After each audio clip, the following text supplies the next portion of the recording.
Il y a un gars dans mon atelier depuis la semaine dernière.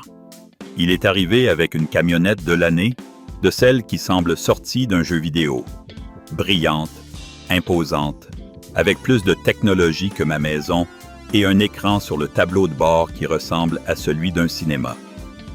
Il m'a demandé de lui faire une révision parce que quelque chose ne sonnait pas bien dans le moteur. Je suis monté, je l'ai démarré, et en 2 secondes, je savais déjà que ce jeune homme avait commis une erreur. Non pas parce que la camionnette était mauvaise en soi. C'était une bonne camionnette. Mais ce n'était pas la camionnette dont il avait besoin. Et quand il m'a dit combien il l'avait payé, j'ai failli tomber à la renverse. 82 000 $.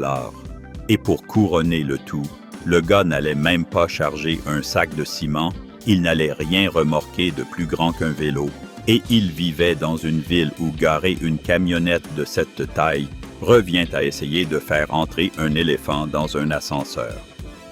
Il m'a demandé si je pouvais faire quelque chose pour que le moteur ne sonne pas si bizarrement. Je lui ai dit que oui, que je pouvais régler le bruit, mais que je ne pouvais pas régler l'erreur d'achat. Et c'est exactement de cela que je veux vous parler aujourd'hui, parce que j'ai vu trop de gens, trop de travailleurs, trop de familles dépenser leurs économies dans des camionnettes qui vont les rendre malheureux. Des camionnettes qui semblent incroyables chez le concessionnaire et qui finissent par être un mal de tête dès le premier mois. Des camionnettes qui se dévaluent plus vite qu'un téléphone mouillé. Des camionnettes qui ont des problèmes de moteur, de transmission, d'électronique et qui vont les laisser en panne au milieu de la route, avec une facture de réparation qui vaut plus que la voiture elle-même. Et le pire de tout, c'est que l'industrie le sait. Les concessionnaires savent quels modèles sont problématiques. Les vendeurs savent quelles camionnettes ont le plus de plaintes. Mais ils ne vont pas vous dire cela. Ils vont vous montrer la chromée, l'écran géant, les sièges en cuir, et ils vont vous faire signer un contrat avant que vous ne vous rendiez compte de ce que vous achetez. Alors aujourd'hui, je vais faire quelque chose qu'aucun vendeur de concessionnaire ne fera. Je vais vous donner la liste des 12 camionnettes que vous devriez le moins acheter cette année. Maintenant, avant d'entrer dans le classement complet, je dois mentionner quelque chose. Tout ce que je vais vous montrer aujourd'hui, les pannes, les coûts, les réparations et les astuces pour détecter une camionnette problématique avant de l'acheter, n'est qu'une partie d'un fichier beaucoup plus vaste. Je l'appelle le recueil du mécanicien pratique. Ce sont 3 volumes qui contiennent des guides d'achat pour tous les types de véhicules, les problèmes chroniques de chaque marque et modèle, les outils dont vous avez besoin pour diagnostiquer les pannes avant qu'elles ne se transforment en catastrophe, et les méthodes pour négocier avec les concessionnaires en sachant exactement ce que vous achetez. Il y a une offre spéciale en ce moment pour ceux qui regardent la vidéo. Vous trouverez le lien dans la description et un code QR en haut à droite de l'écran. C'est le reste des connaissances que les vendeurs ne veulent pas que vous ayez. Mais revenons au classement, car ce que je vais vous raconter est la pièce qui change tout. Allons droit au but. Voici les 12 camionnettes que vous devriez le moins acheter en 2026, en commençant par les moins mauvaises et en terminant par les véritablement catastrophiques. Numéro 12. Chevrolet Silverado 1500, année 2024 en avant. Cette camionnette fait mal à placer ici car elle a été un pilier de l'industrie pendant des décennies. Mais les modèles récents ont connu de sérieux problèmes avec le système d'injection de carburant. Le moteur à 8 cylindres, qui devrait être le cœur de la camionnette, a connu des défaillances au niveau du système de désactivation des cylindres. Ce système éteint certains cylindres lorsque toute la puissance n'est pas nécessaire, afin d'économiser du carburant. Mais en pratique, les poussoirs hydrauliques qui contrôlent ce système s'endommagent prématurément. Le problème est si courant que les ateliers ont déjà un nom pour cela. La panne des poussoirs. La réparation coûte entre 2 500 et 4 000 $. Si votre camionnette n'est plus sous garantie, vous allez devoir payer cela de votre poche. Le problème est que le système est conçu de telle manière que lorsqu'un poussoir tombe en panne, il peut endommager l'arbre à carmèse et le moteur entier. Ainsi, une réparation de 2000 cents peut facilement se transformer en une réparation de 10 000. Numéro 11. Ram 2500, année 2023, en avant avec moteur Cummins de 6,7 litres. Maintenant, ne vous y trompez pas. Le moteur Cummins est l'un des meilleurs moteurs diesel au monde. Le problème n'est pas le moteur. Le problème est tout ce qui l'entoure. Les modèles récents de Ram ont eu des problèmes avec le système de contrôle des émissions, spécifiquement le système de recirculation des gaz d'échappement et le système de réduction catalytique sélective. Ces systèmes sont nécessaires pour respecter les normes environnementales, mais en pratique, ils tombent constamment en panne. Les capteurs s'endommagent, les injecteurs d'urée se bouchent et le système complet passe en mode d'urgence, ce qui réduit la puissance de la camionnette au minimum. J'ai vu des camionnettes qui sont restées à l'atelier pendant des semaines en attendant des pièces de rechange, et la réparation peut coûter entre 3 000 et 6 000 $. Si vous utilisez la camionnette pour travailler, cela signifie des semaines sans revenus. Numéro 10. Ford F-150, année 2024 et 25, moteur de 3,5 litres, EcoBoost. Ce moteur a un problème avec le système de distribution de la chaîne de distribution. La chaîne s'étire prématurément. Lorsque la chaîne s'étire, le moteur perd sa synchronisation. Cela signifie que les soupapes ne s'ouvrent pas et ne se ferment pas au bon moment. Le moteur commence à sonner, comme s'il contenait un tas de billes. Si ce n'est pas réparé à temps, la chaîne peut se rompre et le moteur se détruit complètement. J'ai vu des chaînes de distribution qui lâchent à 60 000 km, alors qu'elles devraient durer le double.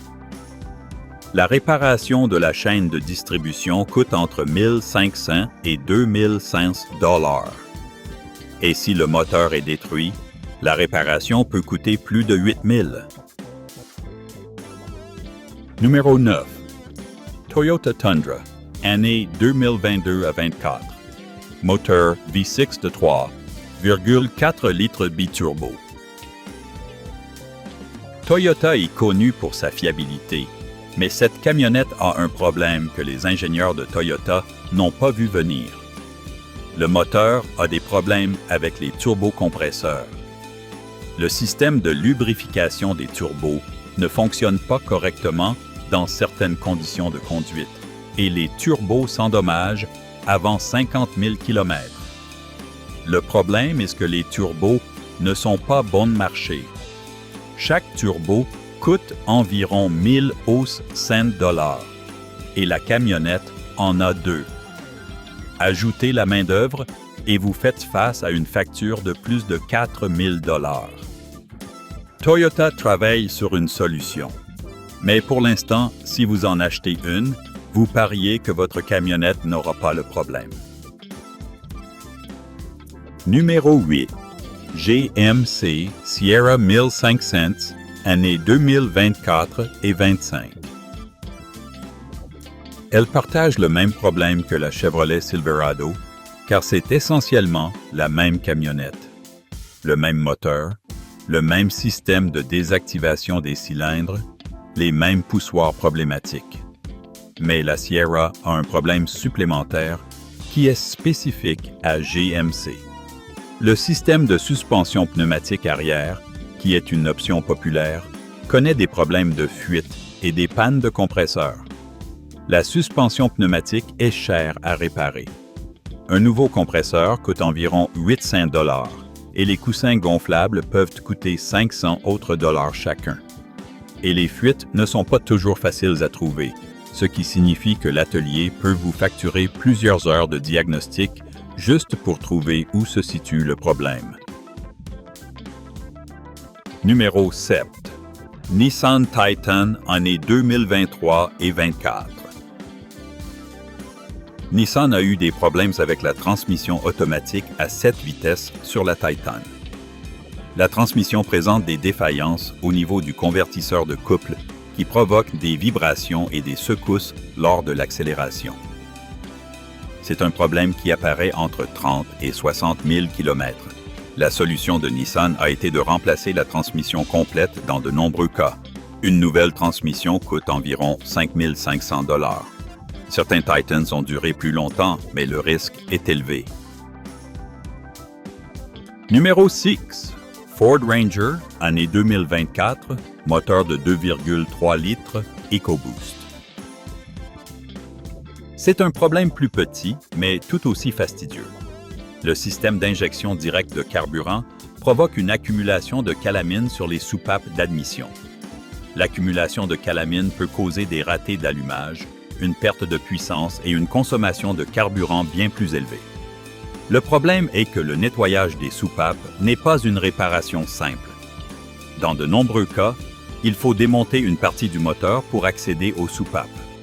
Un nettoyage complet peut coûter entre 800 et 1200 $. Et si elles ne sont pas nettoyées à temps, elles peuvent endommager définitivement les soupapes et les sièges de soupapes. Numéro 5. Ram 1500, année 2024 et 2025, avec le moteur de 5,7 litres Hemi. La Ram 1500 a un problème similaire à celui de la Silverado, mais au lieu des poussoirs hydrauliques, le problème se situe au niveau du système de calage variable des soupapes. L'actionneur qui contrôle le calage variable des soupapes peut se bloquer, ce qui fait que le moteur tourne de manière irrégulière et que le voyant de vérification du moteur s'allume constamment. L'actionneur coûte environ 300 $, mais la main-d'œuvre pour le remplacer peut être élevée car il se trouve dans une position difficile d'accès. Le problème ne détruit pas le moteur, mais il peut causer des dommages à long terme s'il n'est pas réparé à temps. Numéro 4. GMC Canyon, année 2024, moteur de 2,7 litres turbo. Cette camionnette intermédiaire a eu des problèmes avec le système de refroidissement. La pompe à eau tombe en panne prématurément. La pompe à eau est ce qui fait circuler le liquide de refroidissement à travers le moteur pour le maintenir à la bonne température. Lorsqu'elle tombe en panne, le moteur surchauffe. J'ai vu des pompes à eau sur la Canyon qui lâchent à 20 000 km. Une nouvelle pompe à eau coûte environ 300 $ et la main-d'œuvre pour la remplacer peut être comprise entre 500 et 800. Mais le vrai danger n'est pas le coût de la pompe. C'est que si le moteur surchauffe, vous pouvez endommager le joint de culasse et cela représente une réparation de plus de 2000 $. Numéro 3. Chevrolet Colorado, année 2024, même moteur que la Canyon. Même problème de pompe à eau. C'est essentiellement la même camionnette que la GMC Canyon. Elles partagent donc les mêmes pannes. Si vous envisagez une camionnette intermédiaire de Chevrolet ou GMC, gardez à l'esprit que ce problème est réel et bien documenté. Numéro 2. Ford F-250, année 2025, avec le moteur diesel de 6,7 litres Power Stroke. C'est un problème grave. Le système d'injection de carburant à haute pression tombe en panne sur les modèles les plus récents. Le système d'injection à rampe commune, qui est celui utilisé par la plupart des moteurs diesel modernes, possède des pompes d'injection qui peuvent faillir et envoyer des limailles de métal dans tout le système. Cela signifie que vous devez remplacer non seulement la pompe, mais aussi tous les injecteurs, tout le système de carburant, et nettoyer le réservoir. Nous parlons d'une réparation qui peut dépasser les 10 000 $. Ford a lancé des campagnes de rappel pour certains modèles, mais tous ne sont pas couverts. Numéro 1. Jeep Gladiator, année 2024 en avant. C'est la camionnette qui a connu le plus de problèmes ces dernières années. Et ce n'est pas juste un seul problème, il y en a plusieurs.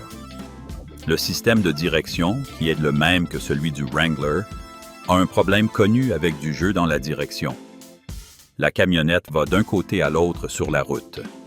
C'est épuisant de la conduire sur l'autoroute.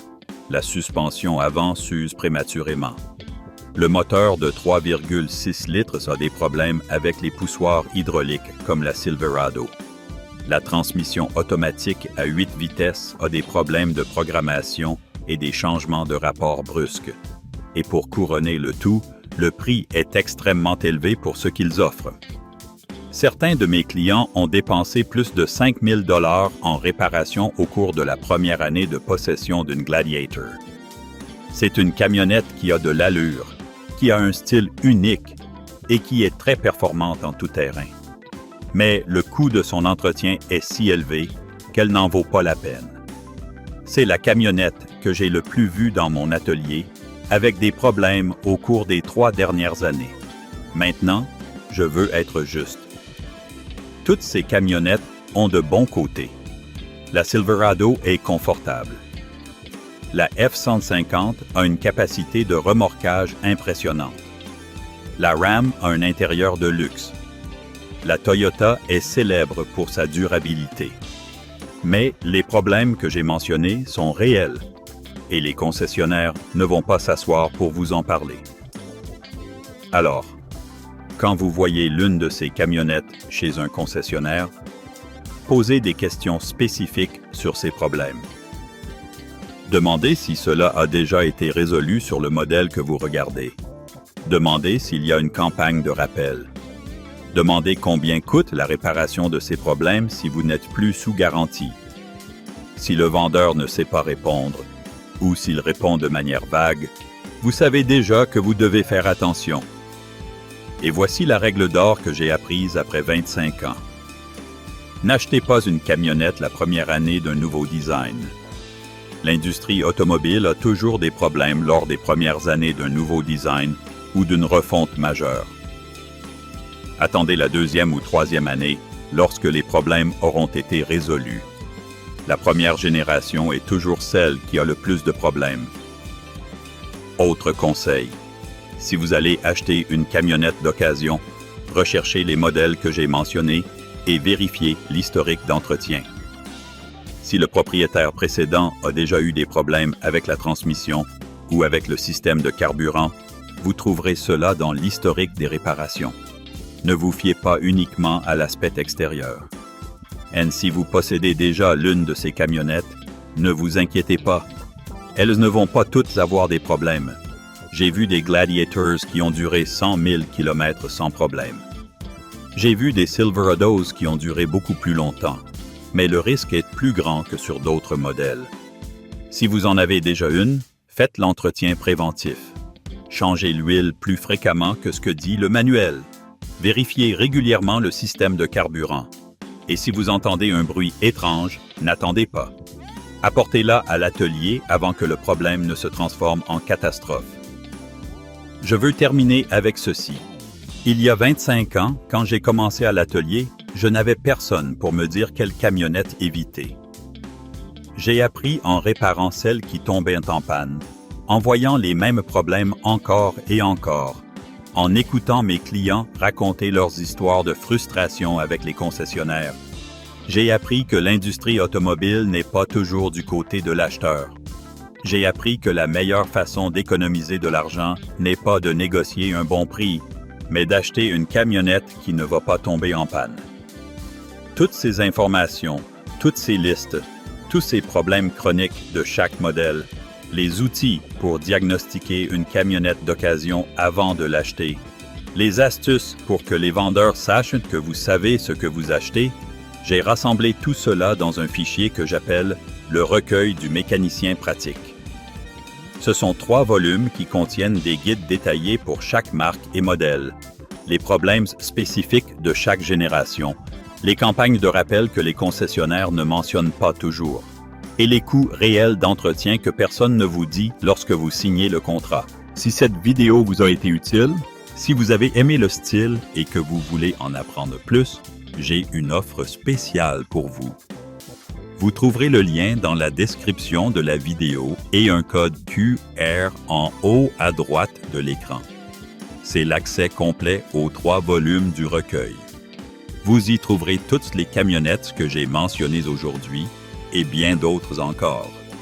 Les pannes, les réparations, les coûts cachés et les modèles qui valent vraiment la peine.